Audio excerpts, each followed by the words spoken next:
The existing kitchen is decommissioned straight away and a temporary kitchen set up in the rear reception. This separates the family from the building zone and helps to ease the impact on everyday life. The neighbour's fence is removed and a trench dug to a depth of 1 metre around the perimeter of the new extension. The trench is then mass-filled with concrete, forming the new foundations.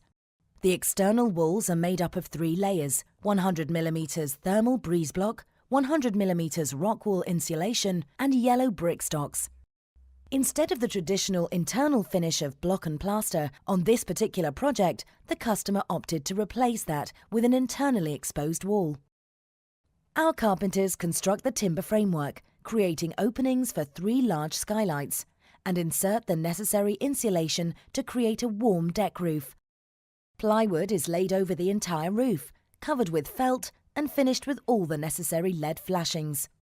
The flat roof is built with a gradient that guides the water to the side and then out towards the rear wall gutter. Once the skylights have been ordered, protective boarding is temporarily fitted over the openings to protect from the external elements. Walls are then removed and temporarily supported to open up with the new extension and rear garden. The remaining pad foundations are then dug out along with the new extension floor. The drainage is configured for the new wastes in the kitchen and WC, whilst the existing manhole is decommissioned with a new rodding access point created in the garden. The pad foundations and remaining trench is filled. Once cured, all steel beams and columns are fitted, and at that point, the glazer installs the internally frameless skylights. Insulated stud walls were constructed to create the new downstairs toilet and utility cupboard, which extends into the hallway and creates a new entrance to the kitchen.